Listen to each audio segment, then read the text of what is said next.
Welcome to the Starfleet Leadership Academy, a Star Trek podcast told through the lens of leadership development. And now, here's your host, Jeff Akin. Thanks, Pat, and welcome, everyone. We're headed to one of the last episodes of the second season of the original series, The Omega Glory. The Enterprise approaches Omega 4 and detects the USS Exeter, another Constitution-class starship. Kirk happens to recall the ship was in the area about 6 months ago. Nobody's responding to hails, so Kirk, Spock, McCoy, and an away team beam over to investigate. All they find over there are uniforms. Empty uniforms and weird rock salt-looking stuff in them. There's no survivors on board, and all the shuttlecraft are still in the shuttle bay. So they head up to the bridge, and we learn that the ship was commanded by Captain Ronald Tracy. Commanded by Ron Tracy, one of the most experienced captains in the Starfleet. McCoy confirms that the crew, that they're all on board. In fact, the rock salt stuff, that's the remaining chemical compounds of the people after some mysterious something killed them. Without water, we're all just 3 or 4 pounds of chemicals. There's a log recording from the Exeter's CMO that reveals there's a sickness that has killed everyone. And he hints that Captain Tracy's on the planet's surface, and he got down there before dying himself. They beam down to the planet and interrupt a scuffle. Looks like a group of people are getting ready to execute someone. Okay, so let's just get this all out of the way right now. This episode was originally written as one of the potential pilots after The Cage was rejected. That was back in 1965. This episode aired in 68. Through a more modern lens, man, wow, there's just some outright racist stuff going on through the entire episode. In fact, I'd go so far as to say that this episode openly supports and promotes racism towards Asian people, assuming the political climate in the mid to late 60s, Vietnamese people specifically. This is absolutely deplorable, and it is not okay. But the end moral of this episode, it's pretty aspirational, and I think it's worthwhile. So as I continue through all of this, I'm not going to point out the absolutely humiliating and egregious insults and the disrespect towards Asian people and other people of color, really. I'm going to focus on the higher theme and the story, but I had to put this out there if I'm not going to continue to point it out all the time. Star Trek, and all media for that matter, is a product. It's just a product of its time. Its message, though, is timeless. So the execution is interrupted by none other than Captain Tracy himself. He greets Kirk and the crew, and he orders the savages to be locked up. The prisoners are, they're called the Yangs, and per Tracy, they can't communicate, and they will attack absolutely anything that moves. The villagers are called the Calms. One of the villagers recognizes the away team's phasers, and Spock calls the red flag on that. They shouldn't know what a phaser is. Kirk dives in and tries to figure out just what has happened here. Tracy says the planet, when they got there, it's scanned as being perfectly safe, so they came down to make contact with the inhabitants. The landing party immediately contracted a disease, and it was spread to the ship, ended up killing the whole crew. Tracy happens to still be alive because he's stayed on the planet's surface, and he believes there's something there that provides an immunity and is keeping them all alive. Now, hey, bad news. Enterprise's away team is also infected. They set up a small lab to start researching their tissues and the disease itself. Kirk is wrestling with the fact that Tracy has clearly violated the Prime Directive. It appears he supplied the Calms with phasers to aid in their battles with the Yangs. You see, North secretly sold missiles to a harmless country called Iran that would always be a grateful ally. McCoy in his research isn't learning that much, and he fears it could really take years to find what provides the immunity. He references an infection developed on Earth during the biological warfare experiments of the 1990s. He might have been off by a few years. Spock and Galloway bust into the room. Galloway has been severely injured by an attack by the Yangs. He claims they just attacked. There's no warning, no provocation. And Spock confirms the Calm's use of phasers. He reminds Kirk that his knowledge of Tracy's violation of the Prime Directive now compels him to act or to be considered an accessory to the violation. The regulations are quite harsh, but they are also quite clear, Captain. If you do not act, You will be considered equally guilty. Just like we saw from Spock in Where No Man Has Gone Before, he's being straight with Kirk. There's no fluff, no niceties, just the facts and the options facing Kirk. Kirk knows what Spock is telling him, right? This isn't the first time that he's ever heard that he could be considered an accessory to the violation of the Prime Directive. But Spock tells Kirk what he probably just doesn't want to hear. It's very different to know a thing, like academically know a thing, than it is to hear someone say it. Spock is supporting his superior officer, his leader here, and he's doing so by being painfully honest with him. This is something, frankly, we all need, right? It's something that we can also provide to the leaders that we work with and support as well. With eerily good timing, Tracy interrupts Kirk just as he's about to inform the Enterprise of the Prime Directive violation so Starfleet can be aware. To put a point on it, Tracy shoots and kills Galloway. Oh my God! They killed Kitty! He then reaches out to the Enterprise, Tracy does, to inform them that the away team is very sick. They're all unconscious. Sulu, who's in temporary command, he offers help. He says, we'll send down medical personnel. Sir, this is Lieutenant Sulu in temporary command of the Enterprise. Our whole medical staff will volunteer to beam down. But Tracy rejects it, says they're fine. Sulu acknowledges the report, and he lets Tracy know that things are going well up on the Enterprise. The comms take Spock and McCoy away, and this leaves Kirk and Tracy alone. Kirk begins to recite regulation, and Tracy finishes his sentence for him. You want answers? I think I'm entitled. You want answers? I want the truth! You can't handle the truth! He says he gets it, right? Kirk was required to say those words. Now he's said them. So now they get down to business. Tracy shares his big master plan. You see, the inhabitants of this planet, they have no trace of any disease. In fact, they live hundreds, sometimes thousands of years. There are some of them that have lived for centuries. And Tracy believes the immunizing agent can act as a fountain of youth. It can provide immortality. He tries to get Kirk to join him. He says there's huge profits to be made and that withholding technology like this And will have committed a crime against all humanity. Kirk disagrees with him, and he communicates it by attacking him. This gets him locked up right away, too, and he ends up locked up in his cell with the Yangs that were about to be executed earlier. This results in a very slow-paced Star Trek fight. Some really weird, really kind of uncomfortable camera shots. Like, they'll just randomly show Spock watching in the other cell, looking, well, kind of concerned. It's a really, really odd sequence. During the fight, though, there's some pretty fun back and forth between Kirk and Spock. Spock even makes fun of Kirk, right? He says, Good, Captain. Try to reason with them. the female Yang ends up close to the bars, and Spock is able to reach across the cell and nerve pinch her after a judo throw from Kirk. This gives everybody a moment of rest. McCoy's sent back to his lab to get to work on the cure and find the immortality serum. Immortality serum. You know, seems like this mission gets picked up 100 some odd years later by an Admiral Doherty. Anyway, McCoy is under really close supervision, but he's doctoring away, trying to learn anything that he can. Back in the jail with the Yangs down, Kirk and Spock postulate what has happened on Omega-4. Spock, while trying to pry the bars out of the window, thinks there's a massive war with devastating nuclear and bacteriological weapons used, and they're in the early days of the two civilizations coming back from that. While they're talking, Kirk says the word freedom. This gets the interest of the Yang, who immediately starts speaking quite intelligibly with them. He claims freedom is a worship word and that Kirk is not worthy to speak it.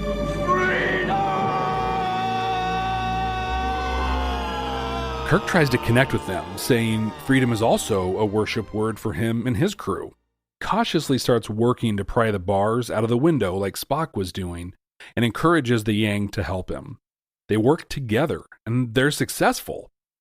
And then the Yang clocks Kirk in the back of the head, knocking him out as the two of them, not Kirk, they climb out and escape. Despite the bar to the back of the head, Kirk approached this really well. He knew the exact moment he'd cracked the code and found common ground with his enemy. He immediately capitalized on their shared value of the word freedom to attempt to create a bond.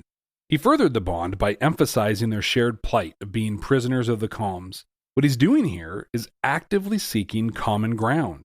Once you have that, you can begin to work your way towards trust. He takes 3 decisive and significant steps to build trust with the Yangs. First, he acknowledges the value of the word freedom. Then, he explains their common enemy in the comms. And finally, he physically starts working towards their shared freedom while inviting the Yang to work alongside him. He starts with words and moves to action.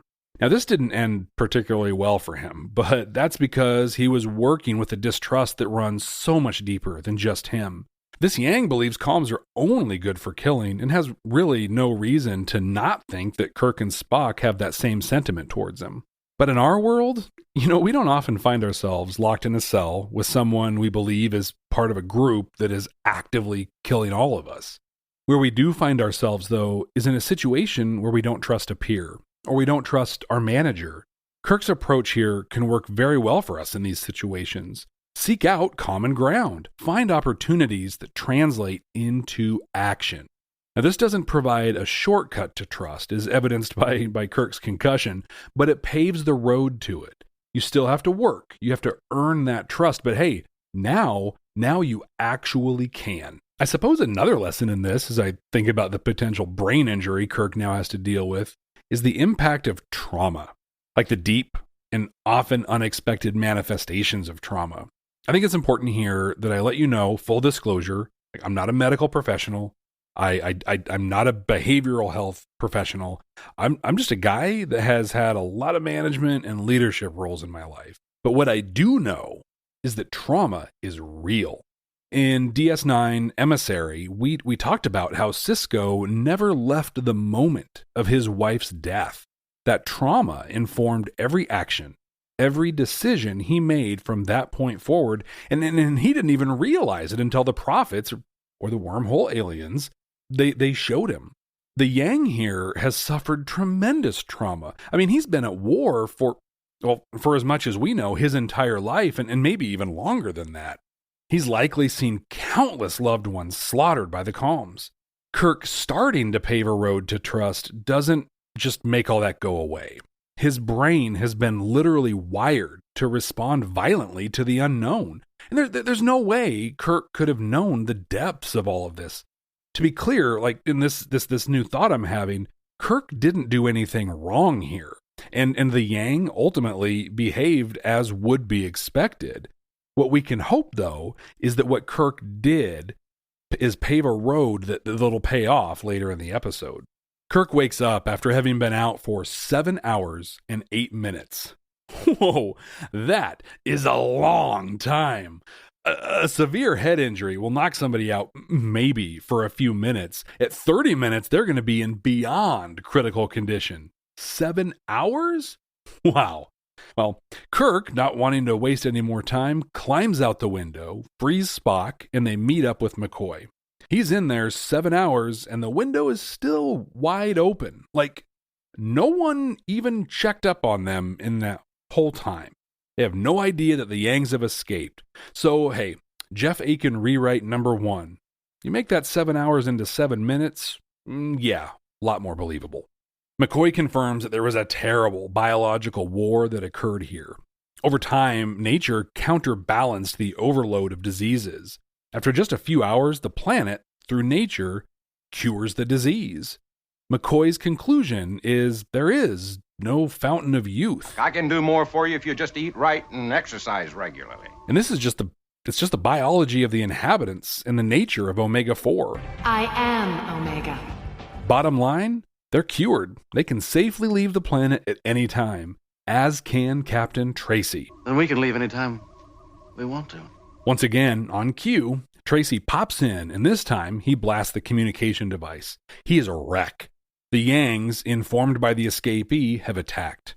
Apparently, the comms killed thousands, but they just kept coming. It was an absolute massacre on both sides. McCoy offers that they all just beam up and leave, but Tracy demands the immortality serum. You know, the one that there never will be. In an exasperated effort, he takes Kirk outside and commands him at phaser point to get some weapons from the Enterprise. Kirk makes the request to Uhura and Sulu, and they refuse it. They refuse it based on established procedure and protocol. Kirk half-heartedly argues with them. Not even if we're in danger, Mr. Sulu? But they still refuse. You have a well-trained bridge crew, Captain. My compliments. And boom! Star Trek fight number 2 kicks off. This one also really just oddly paced. It feels uncomfortable. It's really weird, even for the original series fight scenes.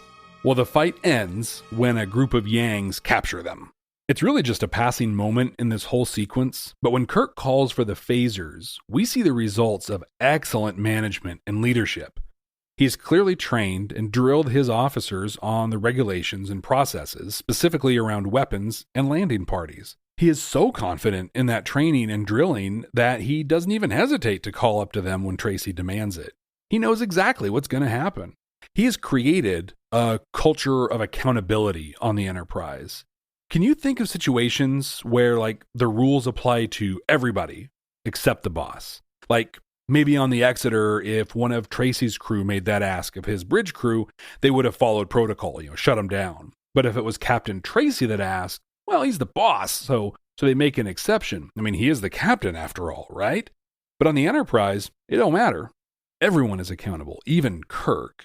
He not only teaches it and models it, but confidently expects it. This reminds me of a quick story. I used to work in a building with about 1,500 people in there. We were required to wear badges and had a reception security station that we'd have to show them to. One day we received an email from our CEO about building security. She explained that there was one person that worked that reception station that would ask her for her badge every time she walked into the building. She started trying to make it sound like she was insulted. Her picture is hanging in the lobby, right? But instead, she praised this employee for holding her to the same security standards as everyone else. That always stuck with me because she not only expected that she is held as accountable as anyone else, but she went out of her way to very publicly praise the person that held her accountable. We find ourselves in the Yang headquarters. Kirk, Spock, McCoy, and Tracy are all bound up. Spock and Kirk talk about some of the cultural affectations they've seen with the Yangs, and they connect the oh-so-subtle and obscured undertones, quote-unquote, of this episode. Oh, Yang equals Yankee, and calm equals communist. Oh, I know, you guys are probably all in the dark on this one, but that's it. There you go. And that theme hits warp speed as an American flag is brought into the room. It had been captured by the comms, and the Yangs have just retrieved it. The man Kirk was locked up with introduces himself as Cloud William. My name is Alexander Hamilton, speaker of the holy words. He puts his hand over his heart and recites a garbled version of the Pledge of Allegiance, to which Kirk jumps right in and finishes it for him. I plaguely iron nectum flaggen, to pep like for stand. Unto the Republic for which it stands, one nation under God, indivisible. Liberty and justice for all. Flashbacks to grade school for me on this one. The Yangs are immediately offended. Kirk is speaking their holy words. He lets it out that they're from space. Tracy jumps on this, though. He weaves a story that Kirk and his crew are devils. He even points out Spock's ears and eyes. Do the Yang legends describe the servant of the evil one? Cloud William picks up a holy Bible. The Gideons warp capable? No, not the season 3 Gideons. Never mind. And opens it to the Book of Haggai with a drawing that is the spitting image of one Mr. Spock. Weird choice. That book is about rebuilding the Second Temple of Jerusalem. I'm not sure what Vulcans had to do with that. Well, you can imagine the Yangs are feeling pretty convinced. Kirk argues the point, and this leads to a battle between good and evil. For good shall always triumph over evil. An amazing quote from McCoy here. I've found that evil usually triumphs, unless good is very, very careful. Kirk and Tracy are bound together at the wrist, and we get Star Trek fight number 3. Kirk gains the upper hand with a modified Fujiwara armbar, but refuses to kill Tracy. Hyperextending the injured left arm of Knox! While the fight's going on, Spock uses his telepathic abilities to convince the female that was locked up with Cloud William to bring him a communicator. This ends up bringing down Sulu and a couple others. They arrest Tracy, and Kirk admonishes the Yangs for using the holy words without meaning, just reciting empty words. Kirk grabs the holy document Cloud William Alexander Hamilton has been holding. He says they have collected many documents such as this, and they all essentially say the same thing, but apparently none have said it quite so well as this. He then gives a powerful, dramatic reading of the preamble to the U.S. Constitution. And then Kirk lays out the moral of the episode, the message. These words aren't meant just for the chiefs or the rich or the powerful, but for all people, including your enemies. These words and the words that follow were not written only for the Yangs, but for the Coms as well. The Coms? They must apply to everyone, or they mean nothing. Do you understand? A statement that we should all think about. Again, they must apply to everyone, or they mean nothing. Instead of Kirk, Spock, and McCoy on the bridge to end the episode, we get a close-up of the flag. So I absolutely love the message, the moral of the episode. While it uses the United States as the example, it clearly espouses U.S. values as the natural evolution of all that is good. The underlying message is it's timeless and boundless. Freedom that doesn't apply to everyone is no freedom at all. This isn't in the episode, but I think it captures the spirit well. We hold these truths to be self-evident, that all men are created equal. Sure, sounds good. Sounds amazing, in fact. In the 18th century, this was mind-blowing. But here we are, hundreds of years later. Do we treat all men, all people, as if they were created equal? I'll let you answer that question for yourself. But until we do, until we actually treat every person as if we were all created equally, then they are just pretty but empty words. If an organization says it has a value, right? We all have those values and vision and mission posters in our offices. But if they don't model that, then they're just words. I always like seeing other starships and crew from them in the original series. Hey, fun piece of trivia here. Captain Tracy is the only living person, other than Kirk, that we see with the captain's rank braids in all of TOS. Kind of cool. Other than that, look, let's be honest. This was a terrible episode. Awkward camera positioning, really weird pacing, total lack of subtlety. Oh yeah, and the blatant over-the-top racism. I have to believe that even at the time, this was just bad television. I think I was 8, maybe 10 years old the first time I remember seeing this in syndication. And even I thought the whole Yang and Calm thing was pretty heavy-handed. You can't make a great episode every time, though, right? Ty Cobb, the guy with the best batting average of all time, he still missed about 2 out of 3 times, and he's a legend. Hey, even The Undertaker lost at WrestleMania. The point being, we take the good with the bad, and this was very much the bad. Command codes verified. This is the second episode of the original series that we've looked at so far. In both episodes, Spock has really been a strong support to Kirk. He's reminded him, appropriately, of policy and procedure and talked him through some really difficult decisions. Despite Kirk's ridiculous response at the end of the episode, Spock even questions Kirk's actions. Does our involvement here also constitute a violation of the Prime Directive? We merely showed them the meaning of what they were fighting for. Liberty and freedom have to be more than just words. He's a solid first officer that actively works to make his captain look good and remain compliant. Really, I almost think of him like as Kirk's conscience here. Who knew? Spock and Jiminy Cricket. I really desperately want to have a list of great lessons that we learned from Kirk, but there just really isn't a lot. Earlier, we talked about his ability to connect with and bond with people to build towards trust. That was fantastic, and we saw the payoff of that at the end. What what I did really appreciate, and we talked through it a bit already, but the evidence of his strong training program. Put yourself in the position of Sulu. All of the senior officers have left the ship, and within minutes, they inform you that they've been infected with a deadly disease and they're not coming back to the ship. But hey, hold tight, right? So yeah, you got some pretty immediate cause for concern, maybe even panic. But then Tracy calls up to the ship, and Sulu's as cool as the other side of the pillow. Tracy tells him the landing partner's unconscious, they're in terrible shape, and Sulu just offers assistance. Uhura's right next to him. She's calm, she's engaged, she's just ready to do her job. Later on, Kirk calls up and asks for weapons.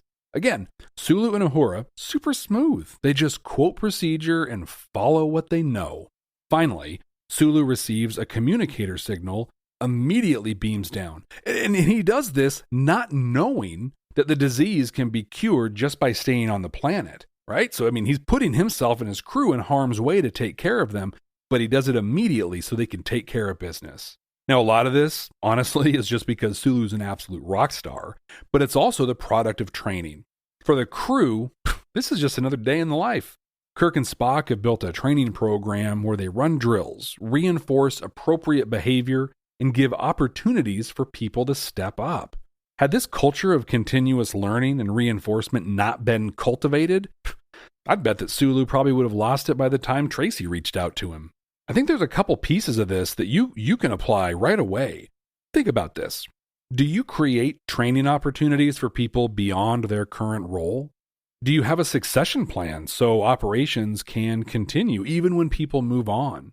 Train people for the positions they want and are capable of, not just their current job, and actively seek opportunities to give them the responsibilities at that next level.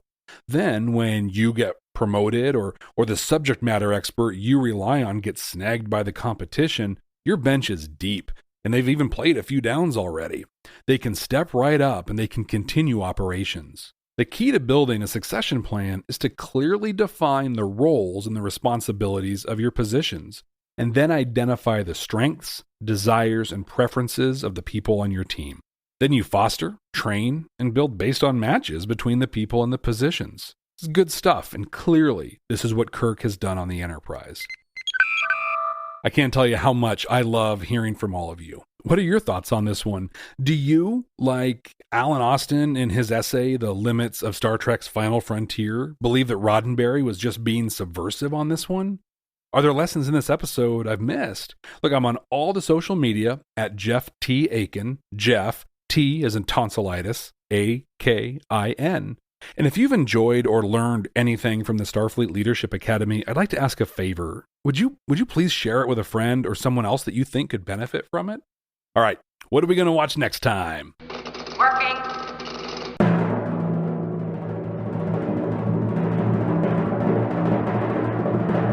There's coffee in that nebula. We'll be watching The Cloud from Voyager's first season. Some good stuff in that episode, if I remember correctly. I really enjoyed the lessons we learned from Janeway in the very first episode of this podcast. Let's see if she continues to impress. Until then, ex astra scientia.